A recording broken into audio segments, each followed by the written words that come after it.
If you need to monitor a liquid process for food, beverage, or dairy applications, you will need to use a sanitary flow meter. Just like Betsy said today, we're going to check out the ISOMAG Sanitary Magnetic Flow Meters, coming up next on Tech Review.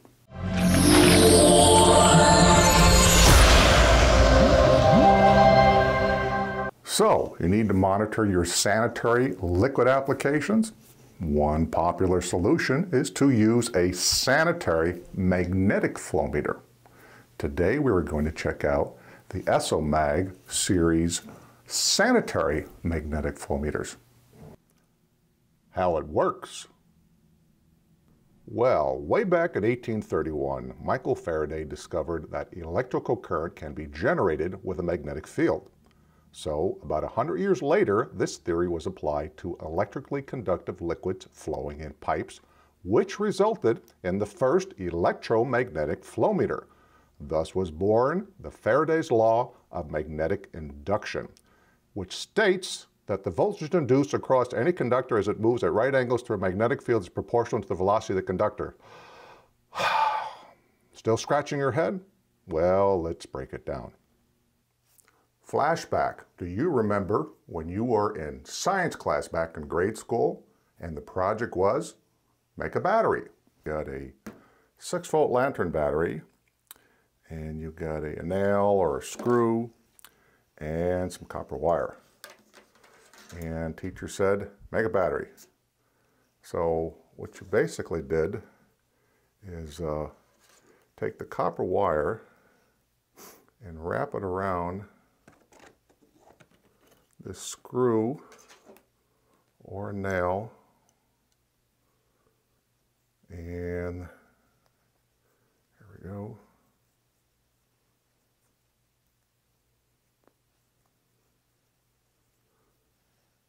And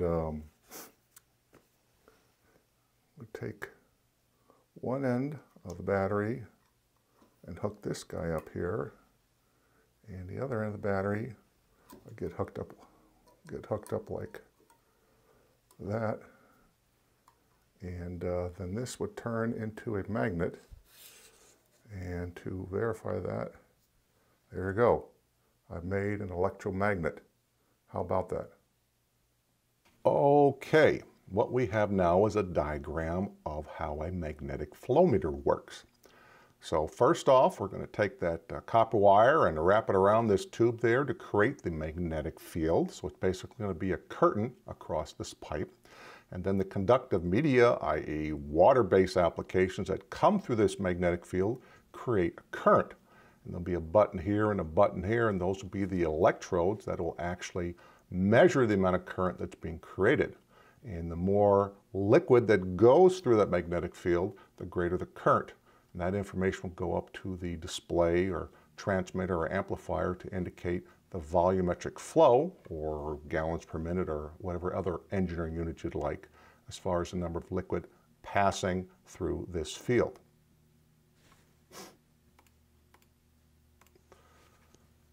Why use a magnetic flow meter? Well, reasons to use a magnetic flow meter, unlike, say, a turbine meter, there's no moving parts. And because there's no obstruction, there's no pressure drop. And so it would be ideal for any application with solids or varying densities. But remember, they both must be conductive.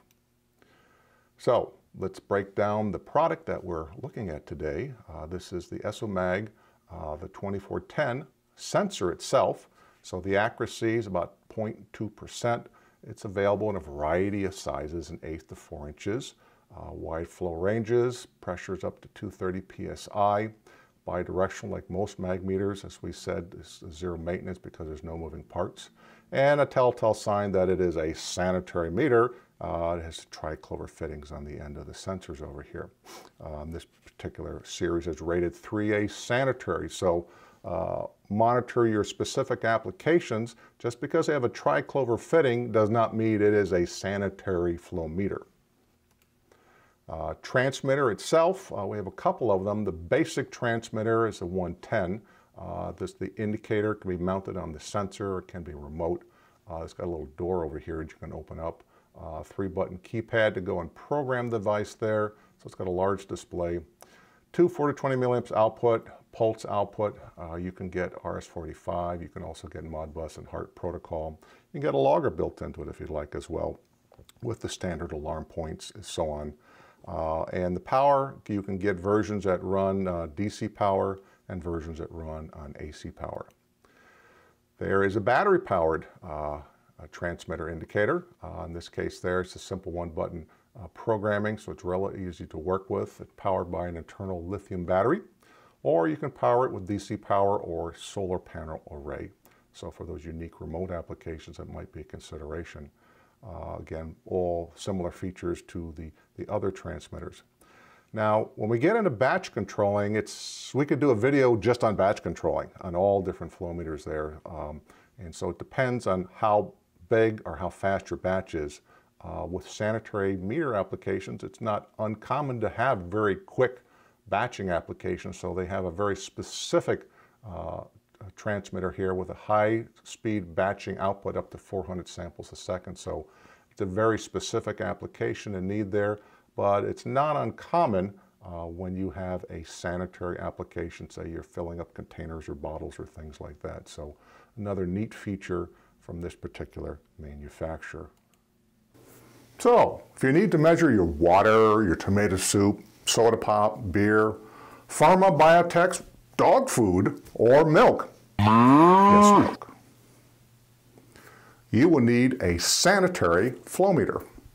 And it looks like the ISOMAG will get the job done for you. Thank you for watching our program. For more information on today's subject, check out our show notes and the links that are listed below. And if you like what you see, subscribe to our channel. And as always, we would appreciate any suggestions of technology that we should include in our tech review program. This has been Brent Baird and Betsy for Instrumentsdirect. Catch you next time.